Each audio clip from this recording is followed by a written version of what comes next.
F'intervista fil-programm News.mt, Chris Said mhux biss ma weġġibx numru kbir ta' mistoqsijiet li għamilnilu iżda prova jmeri wkoll is-sewwaq magħruf. Għalinna li ma ndaħalx lid-Dipartiment tal-Artijiet meta fidejna għandna dokumenti li juru lid-Dipartiment tal-Artijiet ta' ħordnijiet lil min irid jagħti l-art anki jekk hu ma kienx responsabbli ta' dan id-dipartiment. Domanda validissima oħra, inti xi dritt kellek tindaħal fil-lens? Jiena ma ntħallx fil-lens, jiena kull ma milt illi jiena u l-awtorità ta' djar. Kif ma ntħallx fil-lens? Jiena u l-awtorità ta' djar tajna bil-miktub lill-Lens Department, lill-Government Property Division li hija l-entità governattiva li tieħu ħsieb il-proprjetà tal-gvern li min-naħa tal-awtorità din l-art ma kellix iżjed bżonna.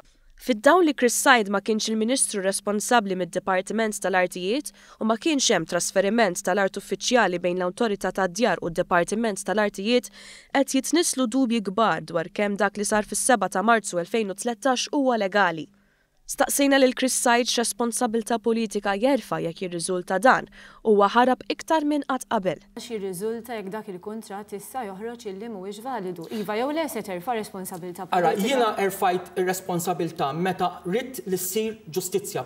Mistoqsi l-istess domanda għal darb'oħra tefa' l-piż fuq ħaddieħor, anki jekk l-ordnijiet tomqu u biss. Jekk dan il-każ jirriżulta li l-kuntratt mhuwiex validu, inti Chris Said se terfa' responsabilità politika? Ara, jiena li għamilt bħala Ministru responsabbli mill-housing flimkien mas-CEO tal-housing tajna ir-rilax lil GDP, il-Government Property Division, biex timxi bil-kuntratt.